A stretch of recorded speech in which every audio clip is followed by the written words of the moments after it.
ஒரு ஆத்து ஓரத்துல வயலுக்கு நடுவுல புதைஞ்சிருக்க சிவனை பத்தி தெரியுமா? இந்த சிவனோட லிங்கம் மட்டும் ஆவுட இல்லாம இருக்குங்க. இந்த இடம் பூதலூர் பக்கத்துல ஒரு 5 கிலோமீட்டர் தூரத்துல தான் இருக்கு. இது வந்து அப்ப ராஜாக்கள் ஆண்டப்ப அந்த கல்வெட்டுல ஓலைச்சுவடியில ஆராய்ச்சி தொழில் துறையில இருந்து பார்த்தாங்க. ஊர் பேர் வந்து காமதேவமங்கலம்.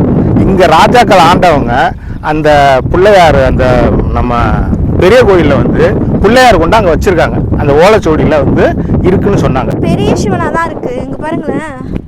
அப்போ லிங்கத்தடியே எவ்வளவு பெருசு இருக்குன்னா அதுக்கான ஆவுட எவ்வளவு பெருசு இருந்திருக்கும். அந்த கோயில வச்சு வழிபட்டப்ப அது எவ்வளவு பெரிய சிவபெருமானா இருந்திருக்கும். பவர் டில்லர் விழுவும்போது கத்தியில வந்து கல் மாதிரி அடிச்சுக்கிட்டே இருந்துச்சு.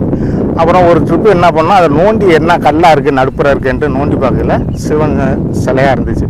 அதை அப்புறம் நூற்றி வச்சு ஒரு 10 வருஷமாக அதை சாமி கும்பிட்டுக்கிட்டு இருக்காங்கண்ணா. இதெல்லாம் ஆராய்ச்சி பண்ணி பார்த்தாங்க. பார்த்துட்டு அதை எடுக்கிறதுக்கு வந்து பார்த்தாங்க, எடுக்க முடியலை. ஜேசிபியெல்லாம் வந்து மாட்டிக்கிடுச்சு. அதான் பாக்கி சிலையெல்லாம் இன்னும் அப்படியே அங்கேயே இருக்குது. நந்தியெல்லாம் இருந்துச்சு.